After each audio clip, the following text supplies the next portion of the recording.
October of '55. Paramount Studios. The kind of Tuesday that smells of fresh paint and ambition, a lot preparing itself for royalty.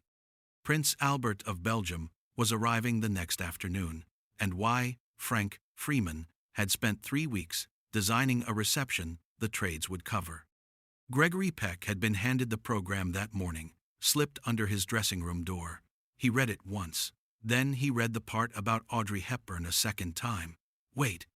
Because what happened in the next 16 hours between that program and the moment Audrey stepped to the microphone the following evening would be the only story from that reception anyone there never forgot. And it would never appear in a single column because the two men who made it happen had agreed, without discussion, that it wouldn't. The program listed Frank Sinatra as the evening's entertainment. Expected Frank was at the height of Capitol Records, his name alone worth any room. Audrey Hepburn appeared lower on the page, under a heading that read, "In attendance." 2 words. She would be present, beautiful, silent smile, when the prince was introduced, and not speak. Audrey had won the Academy Award 2 years earlier for Roman Holiday. She was among the most recognized faces in the world. The program had given her 2 words. Gregory's jaw tightened.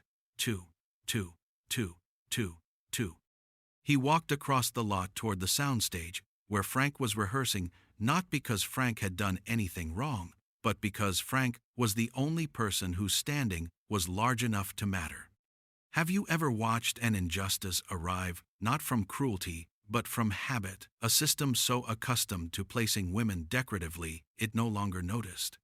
He stood at the stage door until the number finished. Gregory never interrupted music. Frank looked up from the piano with the alertness of a man who reads rooms as professionally as he reads tempo. He placed the program on the piano. He pointed to the 2 words without speaking. Frank picked it up. Read it. His expression sharpened. Who made this? Not a question the beginning of an accounting. Gregory's voice came quiet. Freeman's office. Pa. Standard arrangement. Frank reached for his cigarette. Standard. 10. End quote. The word delivered the way you say a word when you've decided it is no longer acceptable. She won the Oscar, Greg. Gregory said nothing. He waited. He had learned at Berkeley that the most powerful argument is sometimes the one you let the other person arrive at themselves. What would you do if you saw something wrong and the only way to fix it was to find the right person and simply show them? Frank made 2 phone calls from the rehearsal stage. Gregory stepped outside, deliberately. When Frank reappeared, he had his jacket on. Walk with me. They crossed the lot in the late afternoon light. Freeman's assistant, watching from the commissary window, later called it the kind of walk that means something just changed. Frank had told Freeman's office the program required revision. Not asked, stated.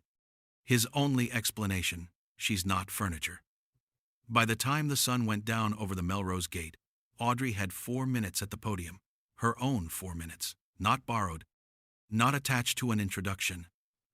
The revision appeared in the next morning's updated program, as though it had always been there. October the 27th. The reception went exactly as Paramount designed, except for the 4 minutes redesigned the night before. Audrey spoke in French.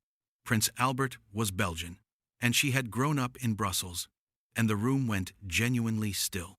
Not politely still, actually still. The prince leaned forward. Cecil B. DeMille set down his glass.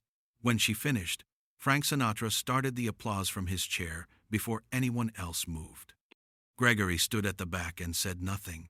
What he felt wasn't pride, because it wasn't his to feel, more like the satisfaction of a sentence restored to its meaning. Years later, someone asked Audrey about that evening. She had no idea how her name had been added to the program. She said, "Someone believed I had something to say." She was right. 2 people had. Do you remember when Hollywood still had men who understood the difference between a woman being present and a woman having a voice? This is what dignity looked like when it worked quietly, not announced, not credited, not remembered by the person it served. If you remember when Principal traveled without fanfare, this channel is for you. Share this with someone who knows that the most important corrections leave no fingerprints. Subscribe to keep this era alive. Tell us, what Gregory Peck moment showed you what real authority looks like? Or share a time when someone stood up for you without you knowing. Every memory counts.